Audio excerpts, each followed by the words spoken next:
And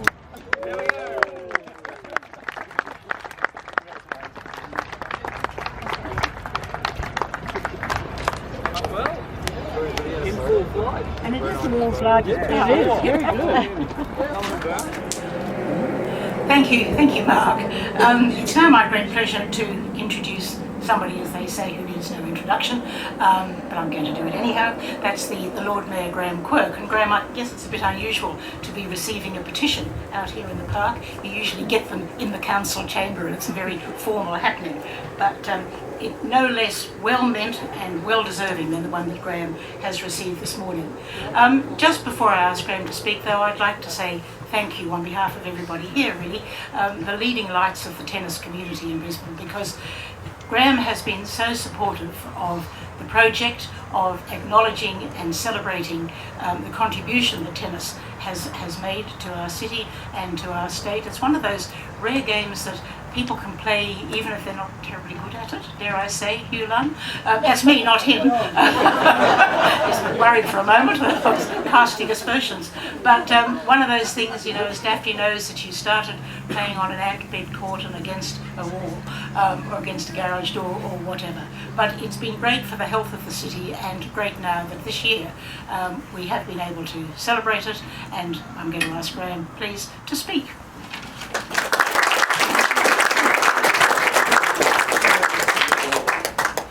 Well, thank you very much indeed, Sally Ann Atkinson, MC this morning, but of course, best known as former Lord Mayor of our great city of Brisbane. I just acknowledge firstly our traditional custodians, ladies and gentlemen, and pay my respects to elders past and present.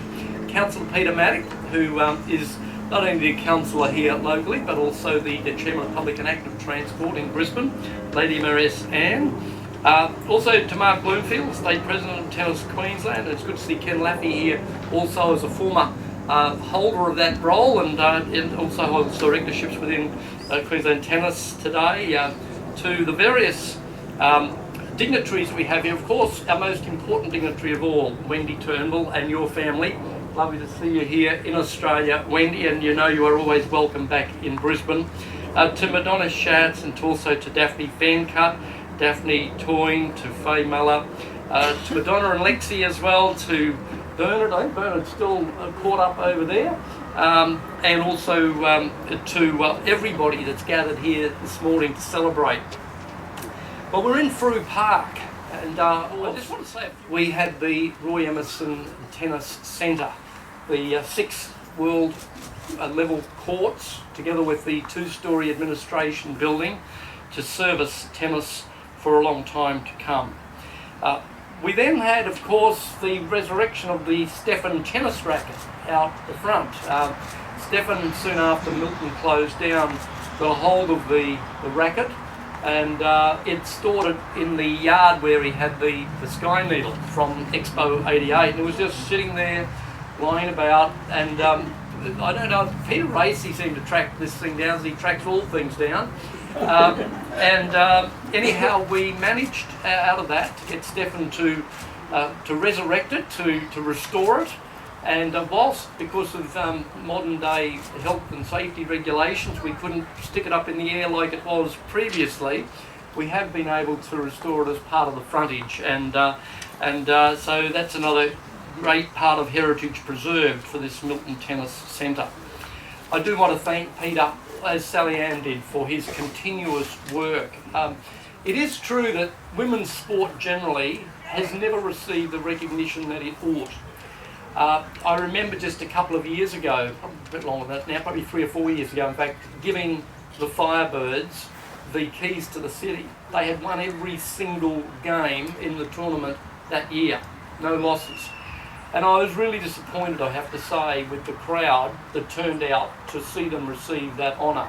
And we have to do more to encourage and to recognise the place of women's sport within our city. It's a cultural thing, but it's something we've all got to collectively work on to change.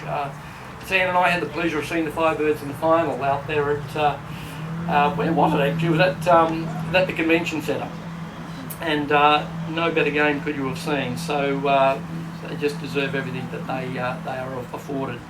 But today we are here to recognise the rabbit. And as we've said, it's fitting that the rabbit should have her own green.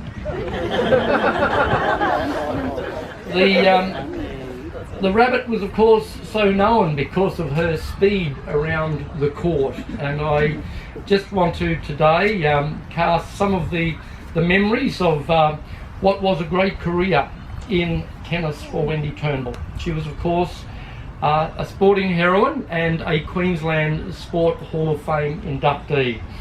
She was born and raised in Brisbane, in Sandgate. We were just arguing earlier whether it was in fact Sandgate or Deagon, right on the boundary, but Sandgate will do us. Of course, Wendy enjoyed tremendous success on the WTA Tour, both a singles and doubles player. She became a professional in 1975, but of course she was also an Olympian. And that's one of the great things about her career, was that she received a bronze medal in women's doubles at the 1988 Seoul Olympics. But having turned professional in 1975, she, at her career best, became ranked number 3 in the singles world listing and 5th in the doubles world listing. While on tour, Wendy won 13 singles finals. She won 55 doubles titles, including 9 Grand Slam titles.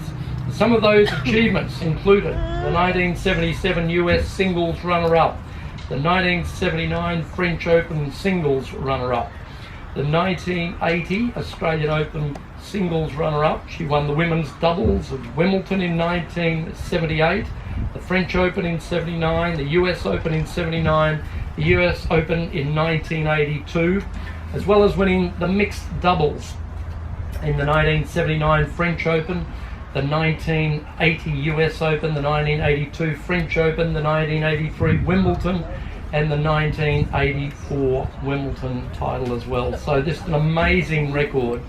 And I guess when you look back at that French Open, you know, to make the 3 finals, missing out just in the singles final, but then winning the women's doubles and the mixed doubles in that one year was just an outstanding effort. Wendy, of course, became the Australia's Federation Cup team member from 1977 to 1988, and then she was captain or coach of the Federation team from 1985 through to 1993. So just an outstanding record by any measure.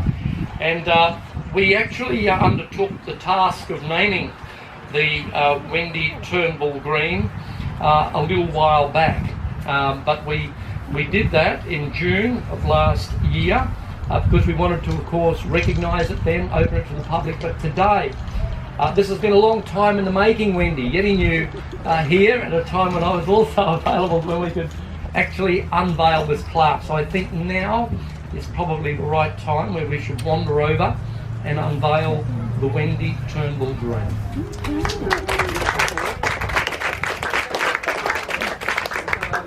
But then we've got to come back because what is Wendy to say a few words first? Let's hear from Wendy first. Then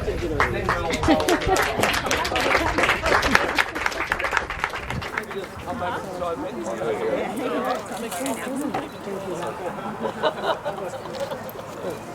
Another picture on you.